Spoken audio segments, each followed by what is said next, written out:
Now let us just discuss कि अब how we can define system definition from requirements. अब system definition requirements से कैसे फर्क होती है? मीन अभी हमने ये देखा कि जी requirements हमने डॉक्यूमेंट कर ली on the basis of interview, questionnaire and so on. अब सिस्टम को डिफाइन करने जा रहे हैं. जब हम ये कह रहे हैं कि सिस्टम को डिफाइन करने फ्रॉम रिक्वायरमेंट्स, दिस मीन कि there are something more beyond what we have discussed. यानी हमने इंटरव्यू वगैरह कर लिया फंक्शनल रिक्वायरमेंट्स से रिलेटेड, यानी सिस्टम की फंक्शनैलिटी क्या है, फ्लो क्या है सिस्टम का, सिस्टम के अंदर एक्टिविटीज कौन सी हो रही हैं, चीजें और किस फ्लो में चल रही हैं. तो ये एक एस्पेक्ट था सिस्टम का. जब हम ये कह रहे हैं कि अब हमने सिस्टम को डिफाइन करना है, this mean there is something else, यानी कुछ ना कुछ ऐसी चीज और मौजूद है जो कि फंक्शनैलिटी के अलावा भी एग्जिस्ट करती है. अब जब हम ये कह रहे हैं कि सिस्टम को डिफाइन करें, this mean we will dig into more details, यानी हम कुछ फर्दर डिटेल्स को लिस्ट डाउन करेंगे सिस्टम की, जिसकी मदद से ना सिर्फ हमें फंक्शनल रिक्वायरमेंट्स के बारे में पता लगेगा, लेकिन more importantly non functional requirements से मुताबिक भी हमें कुछ ना कुछ मालूम होगा. तो व्हेन वी से कि हमने डिटेल्स को लिस्ट डाउन करना है अबाउट द सिस्टम, या हम सिस्टम डेफिनेशन लिख रहे हैं, इससे मुराद ये है कि now we will take care of not only functional aspect of the system, but we will also take care of about the non-functional aspect of the thing, because this definition of the system will form the basis of the next phases, that is design, architecture, verification, validation, coding, deployment. तो एक तो ये aspect हो गया कि हमने ना सिर्फ नॉन फंक्शनल रिक्वायरमेंट को देखना है अलॉन्ग विद फंक्शनल रिक्वायरमेंट, लेकिन मोर इंपॉर्टेंटली हमने ये भी वेरीफाई करना है कि we should be able to define both of them. किसी को हम मिस आउट नहीं कर सकते. रीजन, यही डॉक्यूमेंट ने इनपुट बनना है of for our next incoming phases. तो ये तो एक एस्पेक्ट हो गया.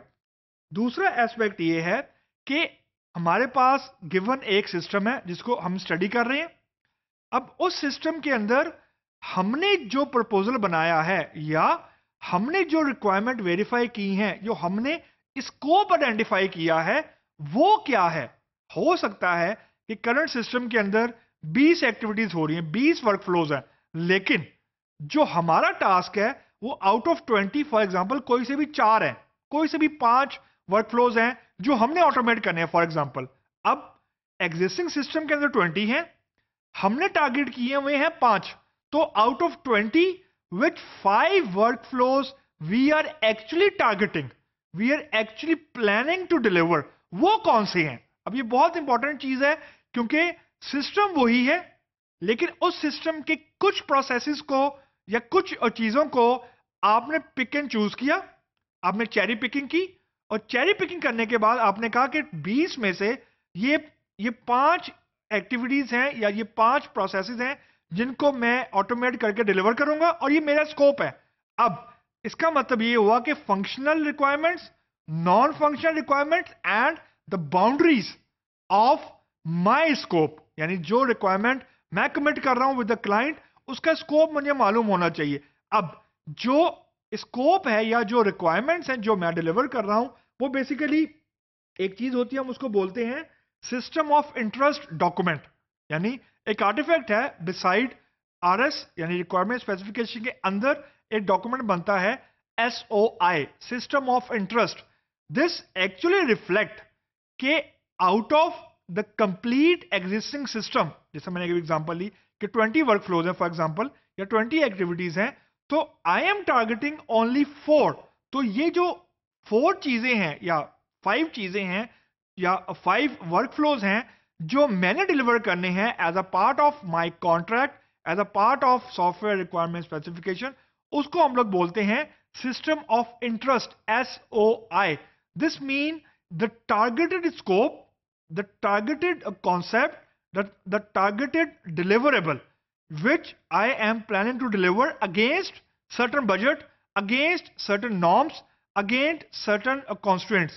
तो functional requirements हो गई workflows, non functional requirements हो गई कि for example how much load the database should be able to handle, speed कितनी होनी चाहिए, फॉल्ट टॉलरेंस कितनी होनी चाहिए, स्ट्रेस टेस्टिंग यानी कितने नंबर ऑफ साइमल्टेनियस यूजर हैं वो उसके ऊपर मैनेज हो सकें, लोड टेस्टिंग कितनी हो सकती है, सिक्योर कितना होना चाहिए सिस्टम को। तो ये सारी की सारी नॉन फंक्शनल रिक्वायरमेंट्स हैं। डिप्लॉयमेंट की इन्वायरमेंट क्या है, क्या डिप्लॉयमेंट की इन्वायरमेंट वही है जो डेवलपमेंट की है, ये भी एट टाइम बहुत प्रॉब्लम क्रिएट हो जाती है। तो ये नॉन फंक्शनल हो गया।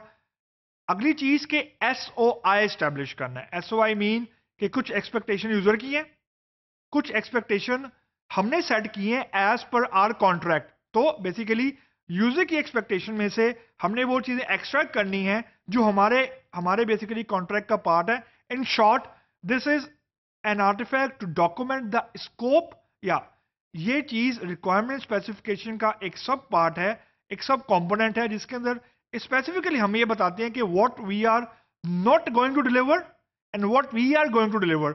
बिकॉज एट टाइम ऐसा होता है कि डिफरेंट वर्क फ्लोज आपस में बहुत डिपेंडेंट होते हैं, तो it is very hard to mark the boundaries कि हम क्या डिलीवर नहीं कर रहे, यानी व्हाट नॉट टू डिलीवर। क्योंकि जब आप डेमो देने जाते हैं तो फॉर एग्जांपल अगर दो एक्टिविटीज की आपस में डिपेंडेंसी है तो यू कैन नॉट फाइनली, या बहुत मुश्किल होता है ये बताना क्लाइंट को कि ये हमारे स्कोप का पार्ट ही नहीं है।